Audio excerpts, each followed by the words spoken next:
Welcome back. A new survey from Bank of America found that 16% of millennials have savings of more than $100,000.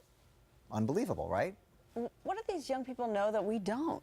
How can we sock away some wealth? Rebecca Walser is a tax attorney and financial advisor. She's the author of this book, Wealth Unbroken. It's a book on retirement planning, and she joins us now with some smart money tips on how you can save more for your future. First and foremost, is this true about the millennials? Shocking, right? It's actually shocking to me even, and I can't believe it. Yeah, that over half or nearly half of millennials have at least 15,000 in savings, and apparently more of them are saving for retirement than Gen Xers and baby boomers, which are on the verge of retirement. I think it's because they're living at home. Honestly, I do. Bob. Yeah, they don't have to pay a mortgage, they don't have to pay rent, yeah, right? That's one of the tips. Sure. Right. Okay, well, you mentioned retirement, yeah. and it used to be that we should save $1 million. Yes. To live comfortably in retirement. Yeah. And now that's been up, you say, to $1.5 million. Well, the problem is we are thinking in terms of when that came about, and really all this conventional wisdom, which I write a lot about, it's not exactly going to help you get there. It came about in the 80s when we didn't have the debt that we have. We don't have the baby boomers retiring. If you're looking at, saving in a 401k and taking it out 20 years from now, I think from a tax perspective, that's an ugly picture. So I like to take to the match and then move on. Roth is a great alternative. A tax-free environment is a great place to be in 2018 America. Because a lot of these things are going away. People don't have the pensions anymore. Exactly. So people need to start thinking about it. It's on your shoulders. And so that's why we talk about $1.5 million, because you're going to have a lot more Medicare cost shifting that you're going to have to take care of. You're living longer with inflation, with all of these things. $1 million is not going to go as far as $1 million has used to go in the past. Okay, we have some basic tips that we want to talk about. Yeah. I believe we have 5 of them. And the first one is simple: calculate your budget. Yeah, what does that mean? Calculate your budget. It's amazing. Most Americans do not have a budget on paper. What are you actually spending? Every time I meet with somebody, I'm like, okay, how much do we need to live? How much are you spending on an annual basis? What is your lifestyle level? I ask them, and they're like, oh, a lot. I don't know that answer. How much are you spending on Starbucks? Exactly. Right. And discretionary spending is where we can really make a massive dent in the retirement future and the wealth building picture. So you have to have a budget. You have to know what you're spending. Okay, it says set up an automatic savings deposit. Yeah, so a lot of people like getting the big tax refund from the IRS every year in April or before if they're getting a refund. That's really the government taking more than they should, and then you getting your own money back. Instead of doing that, get your withholdings pretty accurate, and then just transfer money automatically from checking to savings every month soon after you get your paycheck, so that you know that you're doing it on a consistent basis. This is very surprising. Skip direct deposit?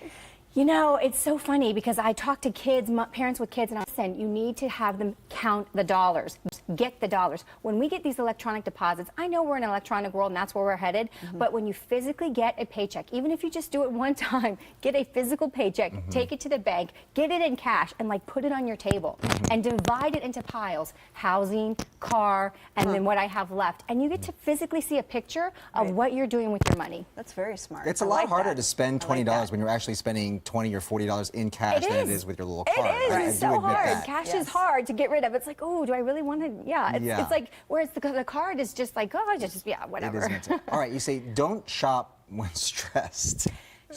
Emotional shopping is like emotional eating. If is that your go-to instead of eating? I'm not trying to tell you not to do that, but let's have a budget. If we have a budget and we know what we can spend, and if we're emotional or not, then we're fine. But going there in a stressed environment you will overspend if you're emotionally stressed. Just to make yourself feel better, essentially. Absolutely. Right? I mean, yeah, the new dress feels good, right? Yeah. Or suit. I say going out to dinner. Then you have buyer's going out remorse. to dinner with stress is also not good. Yeah. Yeah, true. Yeah. The drinks are emotional flowing. eating. And you mentioned this a little bit about how easy it is to spend when you don't have cash. Right. So leave your credit card at home. Yeah, again, that picture on the table of getting that check in cash and dividing it out and then physically having the cash, if you're taking that cash and that's all you're spending, it's a lot easier to stay within your means than to say, oh, you know what, I can pay this off next month or next year or next 2 years. What's the #1 thing that people are doing, are making a mistake on in terms of not being able to save enough money for their retirement? It's sad and it's serious, but we are so underfunded on our own responsibility for our retirement. We have a $7 to $14 trillion personal retirement wealth gap, meaning that you're living a lifestyle up here everything is now, everything is great, and you're literally not saving for your future self and your future self's lifestyle. When you stop working and those dollars start coming in, you are way down here. So most Americans just need to look at every dollar they get as paying two people: your current self, current lifestyle, and your future self. And don't let that guy get the shaft, because he's going to be really mad if he does. So some new tax laws went into play this year, and people are going to be getting some money back. Yep. What do you advise they do with that extra money? Well, again, to calculate that budget, and if you're not putting enough aside, which most people we know aren't, although the millennials are doing better, it sounds great, right? Definitely look at making sure the future self is getting a nice chunk. And 10% is not going to cut it anymore. You need to be closer to 25% to make sure that you're maintaining lifestyle, because we're just living so rich these days. And if you want to continue that in retirement, you're going to need to take about 25% of your check to do it. I look at it as it's like, you know, money that you didn't have before, so why not put away, save it, or cut down on that darn credit card debt that everyone has. That's right. If you want to learn more, talk to Rebecca. You can meet her tonight at the Beverly Wilshire Hotel. That's at 6:30. She's going to be doing a book signing and tax tips there. Again, this is tonight at 6:30. All the details are on our website. That's foxla.com. And you also have your own website, walserwealth.com. Sure do. Thank you.